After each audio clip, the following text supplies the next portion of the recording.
I repeat, I will never ever give my daughters to any tall or rich man. If you are not poor or below 5 feet, don't you ever cross my gates. Now leave before I cut your head. Chai, see fine girls.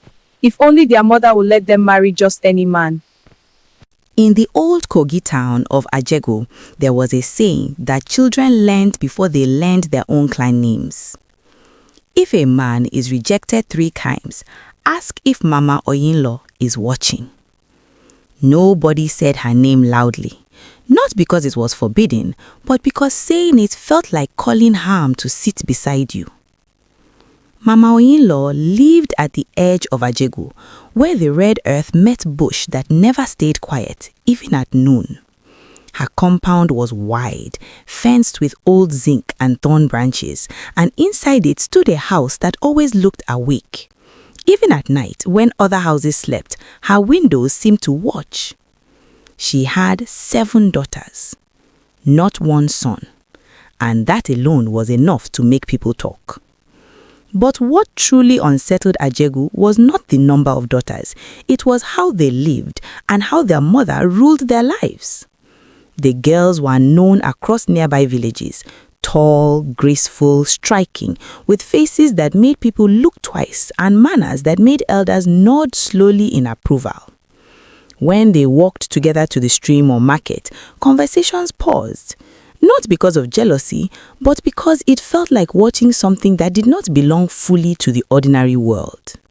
Men noticed them, families noticed them, suitors came, and that was where trouble always began. The first official suitor came when the eldest daughter, Rimande, was barely past her 20th season. He was a farmer from Odugo, a man people respected, hard-working, calm-spoken, with land enough to feed a family. He came properly, with elders, with kola nuts, with palm wine. When Mama Onyelo came out to greet them, she did not smile. She sat slowly, like someone measuring the ground before stepping. She asked only 3 questions. How tall are you? How much land is yours alone? Who taught you to raise your hand when anger comes? The man answered honestly. He was tall, he was doing well, he had never beaten a woman, but his father had beaten his mother. Mama Onyelo stood up. She did not shout, she did not insult him, she only said, "Take your wine back, my daughter will not kneel in fear." The elders laughed politely, thinking it was a joke. She did not laugh with them.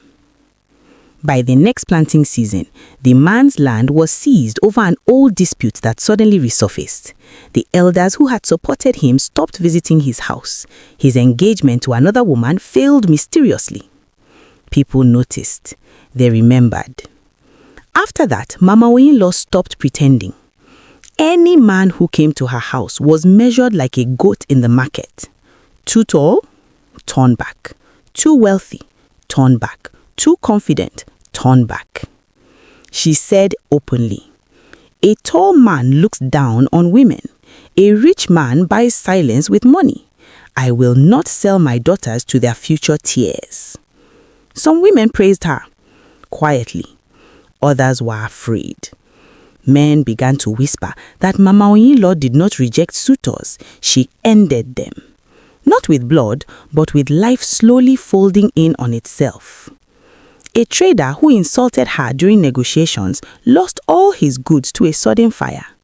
A man who boasted that he would break her pride fell sick and never stood straight again. Another was accused of stealing from the community store, something nobody believed, but nobody defended him either. Soon, young men avoided her compound, but 10 suitors still tried. 10. All failed. And the most painful rejection of all was the one involving the 3rd daughter, Enesi.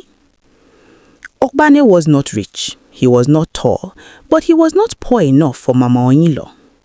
He was a teacher, quiet, thoughtful, from a family known for old spiritual roots.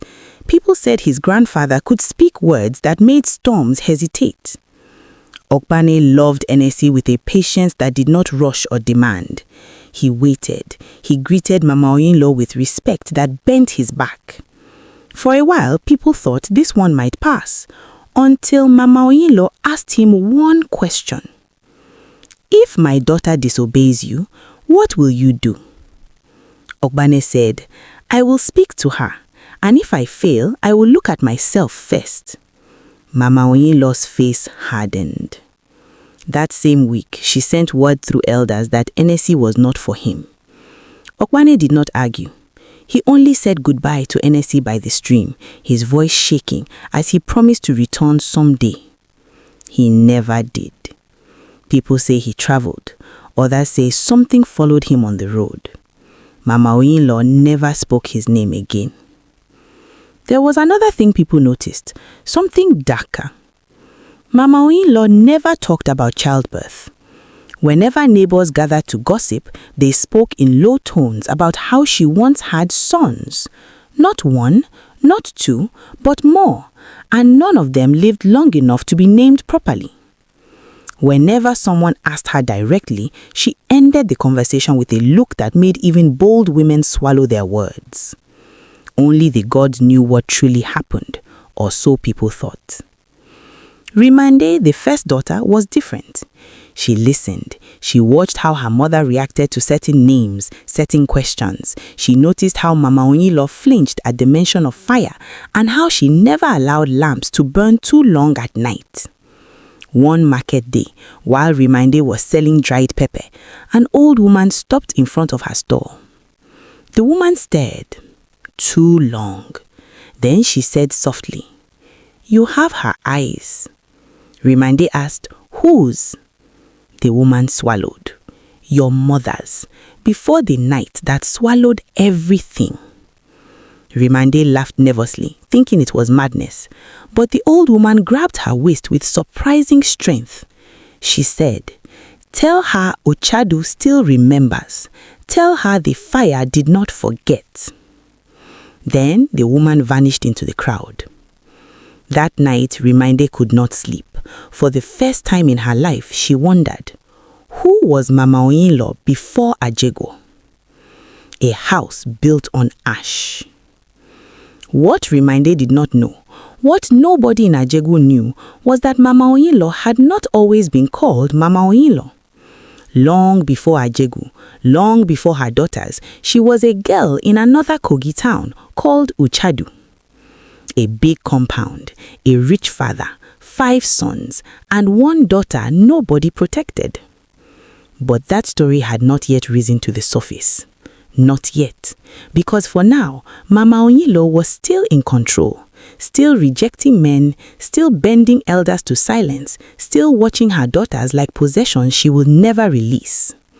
And somewhere, beneath her calm voice and steady hands, a fire that once burned a whole family was still alive, waiting for the wind. That same night, Rimande heard the old woman's words. Mama Oyinlo woke suddenly from sleep, sweating, whispering a name she had not spoken in decades. Ochadu. And far away, someone who remembered the truth was already on the road to Ajego.